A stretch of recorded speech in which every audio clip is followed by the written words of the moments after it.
Hello जी, क्या हाल है। आज की वीडियो में हम बात करेंगे एक फुली फंडेड स्कॉलरशिप की। मतलब अगर आपके पास पैसे नहीं है जर्मनी के ब्लॉक्ड अकाउंट के या फिर किसी और मुल्क में ट्यूशन फी देने के लिए, still you can study in Europe. तो हंगरी का एक स्कॉलरशिप है स्टिपेंडियम हंगेरिकम प्रोग्राम, और पर्सनली मैंने भी ये बैचलर के लिए अप्लाई किया था and I one that scholarship. तो इस वजह से मैंने कहा ये वीडियो बना देता हूँ। एंड आल्सो डेडलाइन जो है इसकी वो सिर्फ 1 महीना रह गया, अराउंड 1 महीना रह गया। अगर आप इस साल के लिए अप्लाई करना चाह रहे हैं 16 जनवरी 2023 इसकी डेडलाइन है, लेकिन आगे अगर अगले साल के लिए करना चाह रहे हैं तब भी ये वीडियो यूज़फुल होगी और आप इसमें देख लेंगे कि कौन से स्टडी प्रोग्राम्स अवेलेबल हैं, क्या सिलेक्शन क्राइटेरिया है और जीपीए का कितना किरदार है। इसके अंदर एक टेस्ट होता है, उसकी भी हम बात करेंगे, और टेस्ट को क्रैक कैसे करना है वो भी हम इस वीडियो में देखेंगे। तो सबसे पहले तो ये एक स्कॉलरशिप प्रोग्राम है जो कि HEC और टेम्पस फाउंडेशन, जो कि हंगरी की एक अथॉरिटी है, उनके दरमियान एक प्रोग्राम है जिसमें उस प्रोग्राम में स्टिपेंडियम हंगेरिकम में 5000 स्टूडेंट्स जो हैं ऑल अक्रॉस द वर्ल्ड जाते हैं स्कॉलरशिप्स पे और पढ़ने जाते हैं। लेकिन पाकिस्तान से ये 5000 नहीं है, इसकी नंबर पाकिस्तान के लिए जो स्कॉलरशिप्स अवेलेबल हैं वो कोई 100 से थोड़े से ज़्यादा नंबर्स हैं। और स्कॉलरशिप की अच्छी बात यह है कि इसमें बैचलर के स्टूडेंट भी जा सकते हैं, इसमें मास्टर्स के लिए भी आप जा सकते हैं और इसमें PhD के लिए भी आप जा सकते हैं। मतलब सारे जो लोग हैं वो जा सकते हैं। और इसमें सर्टेन जो फील्ड ऑफ स्टडीज़ हैं वो भी अवेलेबल हैं। लाइक इसमें IT के लोग भी जा सकते हैं, इंजीनियरिंग के भी, लॉ के भी, अकाउंटिंग के भी, और भी काफ़ी सारी फील्ड्स हैं जिसमें स्टूडेंट्स अप्लाई कर सकते हैं। तो फाइनेंशियल कवरेज की अगर बात करें कि पैसे कितने मिलेंगे, तो जो पैसे मिलते हैं ये एक तरह की फुली फंडेड स्कॉलरशिप है जिसमें आपकी अकोमोडेशन, आपकी हेल्थ इंश्योरेंस एंड आल्सो मतलब वहाँ के लिविंग एक्सपेंसेस एंड आल्सो जो आप अपने मुल्क से उधर जाएंगे और फिर वो डिग्री कंप्लीट करके वापस आएंगे तो राउंड ट्रिप के भी आपको पैसे मिलते हैं, मतलब एयर फेयर भी आपको मिलता है। तो इस लिहाज से ये स्कॉलरशिप काफ़ी अच्छा है कि आपको पैसे नहीं लगते बल्कि फुली फंडेड है, हर चीज़ इसके अंदर कवर्ड है। अच्छा, अब बात करते हैं एलिजिबिलिटी क्राइटेरिया की कि कौन से स्टूडेंट्स जो हैं वो इसके लिए अप्लाई कर सकते हैं। वेल, तो जो मिनिमम एज है इसके लिए वो 18 ईयर्स है। अगर बैचलर वाले भी जाना चाह रहे हैं, मतलब 12 साल की एजुकेशन के बाद, तो वो भी जा सकते हैं। और इसमें अगर मास्टर्स के लिए आप जाना चाह रहे हैं तो 16 ईयर ऑफ एजुकेशन आपके पास होनी चाहिए। और अगर PhD के लिए जाना चाह रहे हैं तो 17 या 18 साल की आपके पास क्वालिफिकेशन हो तो आप PhD के लिए भी जा सकते हैं। इसके अलावा एक और रिक्वायरमेंट ये भी है इसकी एलिजिबिलिटी रिक्वायरमेंट में ही हम कहेंगे इसे कि आपके जो डॉक्यूमेंट्स हैं वो अटेस्टेड होने चाहिए IBCC से या फिर HEC से। अगर आप मास्टर्स के लिए अप्लाई कर रहे हैं तो मतलब रेलिवेंट अथॉरिटीज से वो अटेस्टेड होने चाहिए। लेकिन इस लेवल पे जब आप अप्लाई करना चाह रहे हैं और डेट कम है तो ये मतलब ऑप्शनल है कि आप इस स्टेज पे जो है वो अटेस्टेड अपलोड करें या ना करें। मतलब आप बाद में भी ये कर सकते हैं, आप अभी सिर्फ डॉक्यूमेंट्स अपलोड कर सकते हैं। एंड आल्सो इसमें ये बात भी इंपॉर्टेंट कि जो 7वें या 8वें सेमेस्टर मतलब अपनी डिग्री कंप्लीट करने के करीब हैं, या फिर FSC वाले जो कि सेकंड ईयर में हैं, तो वो भी इसके लिए अप्लाई कर सकते हैं। द ओनली रिक्वायरमेंट इज कि आप 1 अगस्त मतलब 1 अगस्त 2023 तक आपके पास डिग्रीज और ट्रांसक्रिप्ट हर चीज़ कंप्लीट होनी चाहिए। अभी आप ऐसे भी अप्लाई कर सकते हैं और आप इसका टेस्ट वगैरह देंगे, जो भी सारा प्रोसीजर कंप्लीट करेंगे, और अगर आपको वो स्कॉलरशिप अवार्ड करते हैं तो फिर आपको जो मिसिंग डॉक्यूमेंट्स हैं, मतलब जो डिग्री, ट्रांसक्रिप्ट और जो अटेस्टेशन वगैरह, तो फिर आप बाद में भी अपलोड कर सकते हैं। अच्छा, अब बात करते हैं रिक्वायर्ड डॉक्यूमेंट्स की कि कौन से डॉक्यूमेंट्स जो हैं वो आपको चाहिए होंगे इस स्कॉलरशिप के लिए, इस स्कॉलरशिप को अप्लाई करने के लिए। तो सबसे पहले तो आपके पास पासपोर्ट, जाहिर सी बात है। इसके अलावा आपके पास वो ट्रांसक्रिप्ट या आपकी डिग्री जो है वो होनी चाहिए। ऑल्दो इनकम्प्लीट डिग्री भी चल जाएगी, मतलब जो लेटेस्ट है आप वो ही अपलोड कर सकते हैं। इसके अलावा जो है आपको एक मेडिकल सर्टिफिकेट भी चाहिए। मेडिकल सर्टिफिकेट का सैंपल जो है वो आपको डिस्क्रिप्शन से मिल जाएगा, मैं डाल दूंगा। मतलब उसका कोई डिफाइंड जो है वो टेम्पलेट नहीं है, ओपन है कि कहीं कभी मतलब कोई सा भी जिसमें ये शो हो कि आपको एड्स नहीं है, आपको इस तरह की जो एपिडेमिक बीमारियां हैं वो नहीं है। तो एक सैंपल है मेरे पास, वो मैं अपलोड कर दूंगा, तो वो आप वहाँ से डाउनलोड कर सकते हैं और किसी भी डॉक्टर से या अपने करीबी हॉस्पिटल से उसको साइन करवा लेंगे और अपलोड कर देंगे। It's not a big deal.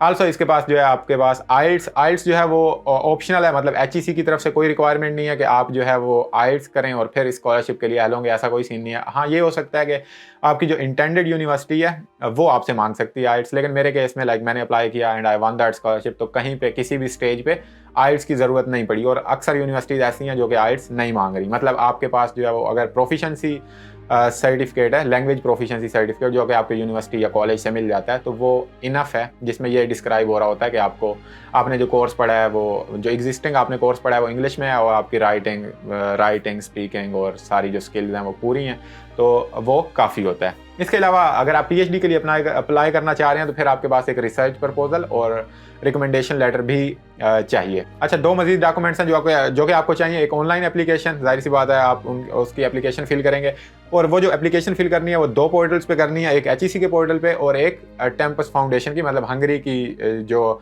Portal है उस पर भी। उन दोनों के लिंक आपको डिस्क्रिप्शन में मिल जाएंगे, तो वहाँ से आप दोनों पे अप्लाई कर सकते हैं, और दोनों पे अप्लाई करना लाजमी है। इसके अलावा एक और डॉक्यूमेंट जो कि आपको चाहिए वो है मोटिवेशनल लेटर, और वो काफ़ी इंपॉर्टेंट है मोटिवेशनल लेटर भी यहाँ पे। और मोटिवेशनल लेटर का सैंपल भी आपको डिस्क्रिप्शन से मिल जाएगा। और मैंने जो स्कॉलरशिप के लिए मोटिवेशनल लेटर लिखा था और अप्लाई किया था, और शायद उसकी बेस पे या टेस्ट जो भी है, तो मतलब वो विनर था, तो वो भी आपको डिस्क्रिप्शन से मिल जाएगा। एंड आल्सो मैंने कंप्लीट वीडियो भी बनाई हुई है कि how to write your own motivational letter, तो वो भी आप देख लेंगे। अच्छा, अब इसमें ये जो सारे हमने डॉक्यूमेंट बयान किए, इसमें जो मेडिकल सर्टिफिकेट है, या फिर इसमें जो पासपोर्ट है, या इसमें एक और है पुलिस सर्टिफिकेट, ये अभी इस लेवल पे अगर आपके पास नहीं भी है तो इट्स फाइन। पुलिस सर्टिफिकेट और मेडिकल सर्टिफिकेट और पासपोर्ट अगर इस लेवल पे नहीं है तो still it's fine, you can apply. और जब फिर आपको ये अवार्ड हो जाएगा, मतलब अगर आपको नॉमिनेट वो करते हैं, तो फिर आप ये डॉक्यूमेंट फिर भी उनको सबमिट कर सकते हैं, इट्स स्टिल फाइन। एक आपने डॉक्यूमेंट अपलोड करना होता है जिसमें आपने यही स्टेट करना होता है कि हमारे ये मिसिंग डॉक्यूमेंट्स हैं और हम इसको 1 अगस्त 2023 से पहले अपलोड कर देंगे, तो it's fine. There is no hard rule कि आपने अभी वो अपलोड करने हैं। अच्छा, बात करें सिलेक्शन क्राइटेरिया की कि किस बेस पे आपको सिलेक्ट किया जाएगा, तो उसमें 4 जो है वो डिसाइडिंग फैक्टर है जिसकी बेस पे आपको सिलेक्ट किया जाएगा। पहला तो ये कि आपके पास एकेडमिक जो आपका रिकॉर्ड है, आपकी ट्रांसक्रिप्ट पे जो सीजीपीए लिखा हुआ है या आपकी जो मार्क्स हैं एफएससी में, वो डिपेंड कर रहे होते हैं। और दूसरा ये कि आपका जो एक टेस्ट होता है हैट के नाम से एचईसी मुनक़िद कराती है, उसको हम अगले हिस्से में देखते हैं, तो वो टेस्ट भी कंट्रीब्यूट कर रहा होता है। एंड आल्सो इसमें जो आपका फेडरल कोटा या आपके एरिया वाइज एक कोटा होता है, मतलब पाकिस्तान में डिफरेंट जो है वो प्रोविंसेज हैं, तो उस लिहाज से भी उन्होंने डिवाइड किया हुआ है कि इतनी परसेंटेज जो है पंजाब से आएगी, इतनी फेडरल से, इतनी केपीके से, तो वो इस तरह एक इक्वली डिस्ट्रीब्यूट हो जाते हैं कैंडिडेट्स, तो इस पर भी डिपेंड कर रहा होता है। और जो चौथी चीज़ है वो ये कि आपका फाइनल, मतलब जब ये सारी स्टेजेस आप पार कर जाएंगे, टेस्ट भी आपका हो गया और सीजीपीए भी आप एक लिस्ट में आ गए, तो उसके बाद आपका जो है फाइनली एक इंटरव्यू होगा आपकी यूनिवर्सिटी वाले लोगों के साथ कि ठीक है ये बंदा वाकई ओके है। तो मेरा भी हुआ था इंटरव्यू, कोई इंटरव्यू इतना स्पेशल नहीं था आई वुड से, मतलब वही अगर आप लिस्ट में लाई कर जाते हो, टेस्ट में भी आपके अच्छे मार्क्स हैं, सीजीपीए भी आपका अच्छा है या मार्क्स भी आपके अच्छे हैं, तो फिर यू कैन से कि this interview is just a formality. लेकिन जाहिर सी बात है इसका भी कंट्रीब्यूशन होती है। लेकिन जब आपको एचईसी या वो अथॉरिटी आपको नॉमिनेट कर देती है कि ठीक है आप फिट हैं इसके लिए, मतलब फिट हैं से मतलब आपकी क्वालिफिकेशन है, आप मेरिट में लाई कर रहे हैं एक खास पोजीशन पे, तो फिर इसकी ज़्यादा अहमियत नहीं रहती, but still you need to prepare for the interview. तो ये सारी चीज़ें थी जो कि सिलेक्शन क्राइटेरिया में काउंट होती हैं, और इनकी बेसिस पे स्टूडेंट्स को असेस किया जाएगा, इसके लिहाज से मेरिट लिस्ट बनेगी। और आखिर में बात करते हैं टेस्ट की, कि जो टेस्ट आपने देना है वो कैसा होगा, उसका फॉर्मेट क्या होगा और आपको उसमें कितने मार्क्स चाहिए। तो सबसे पहले तो ये कि जो टेस्ट है वो हैट है, एचईसी की वेबसाइट पे आपको इससे मजीद डिटेल्स भी मिल जाएंगी। मैं आपको बता देता हूँ शॉर्ट में कि इसमें जो है वो 100 क्वेश्चन होते हैं, और 100 क्वेश्चन जो है वो डिवाइडेड होते हैं 3 पोर्शन में। ये 3 पोर्शन में डिवाइड होता है। एक एनालिटिकल पार्ट होता है, एक क्वांटिटेटिव पार्ट होता है जिसमें मैथमेटिक्स होती है, और एक होता है इंग्लिश वर्बल पार्ट होता है जिसमें इंग्लिश का आपका टेस्ट होता है, मतलब इंग्लिश के सिनोनिम, एंटोनिम और पैराग्राफ या इस तरह की चीज़ें जो है वो आपको वर्बल में होती हैं, क्वांटिटेटिव में मैथमेटिक्स से रिलेटेड होती हैं, और एनालिटिकल में आपकी एनालिटिकल स्किल्स चेक कर रहे होते हैं। अब इसमें जो सबसे मेन चीज़ है वो है टाइम का फैक्टर। मतलब 100 क्वेश्चन होते हैं और 120 मिनट्स होते हैं आपके पास, और ये जो आपका टेस्ट होता है इसके लिए आपने 500 भी जमा करवाने हैं एचईसी के एड्रेस पे, वो उनकी वेबसाइट से आपको मिल जाएगा। उनके बैंक में आपने 500 जमा करवाने होते हैं, और उसके बाद फिर आप टेस्ट के लिए एक तरह से अप्लाई हो जाता है, और फिर आप वो टेस्ट देने चले जाते हो। और जब आप टेस्ट देने जाते हो तो देयर ऑलवेज वहाँ पे बहुत सारे लोग होते हैं, मतलब, लेकिन आपने इससे घबराना नहीं है। अगर आपने टेस्ट की तैयारी की है तो इट्स फाइन।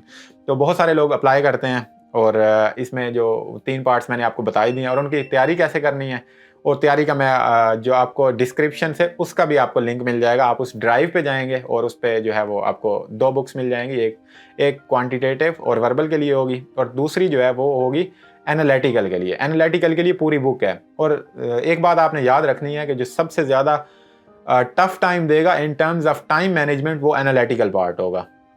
मतलब आपको इतनी ज़्यादा कंडीशंस दी हुई होंगी कि इसके बाद आप इसका आंसर दो, तो एनालिटिकल पार्ट पे आपने ख़ास तौर पे तवज्जो देनी है, और क्वांटिटेटिव पे भी देनी है, ऑब्वियसली वर्बल पे भी देनी है, लेकिन एनालिटिकल ऐसा है जिसमें ज़्यादा टाइम लगता है, तो एनालिटिकल में आपको ज़्यादा प्रैक्टिस की ज़रूरत है। बाकी मैथमेटिक्स के कंसेप्ट वगैरह आप याद करके जाएंगे, कुछ आसान वाले सवाल भी होते हैं, लेकिन कुछ मुश्किल वाले भी सवाल होते हैं, रेशियो से, परसेंटेज से और ये वो। तो वर्बल जो है इंग्लिश में भी मुश्किल वोकेबलरी भी होती है, उसकी भी आप तैयारी कर सकते हैं। एंटोनम सिनोनिम जो भी उसके अंदर होता है, फॉर्मेट भी आपको डिटेल्स मिल जाएंगी। तो ये सारा कुछ था। और अगर इसमें आपके मार्क्स कोई अब डिपेंड करता है कि कितने नंबर ऑफ एप्लीकेंट्स अप्लाई कर रहे हैं। मेरे उस वक्त मार्क्स आए थे कोई 74 या 76 I guess, and I was selected. मतलब कोई ऑलमोस्ट 45-50% ये टेस्ट कंट्रीब्यूट कर रहा होता है। 45-50% जो है वो आपकी अकेडमिक क्वालिफिकेशन, मतलब जो आपके CGPA या मार्क्स वगैरह हैं, और बाकी वो मोटिवेशनल लेटर भी कंट्रीब्यूट करता है। और कोटा भी, जो आपका एरिया का कोटा होगा वो भी मैटर करता है। एंड आल्सो जो अथॉरिटीज़ के साथ आपका आखिरी इंटरव्यू होता है वो भी थोड़ा सा मैटर करता है।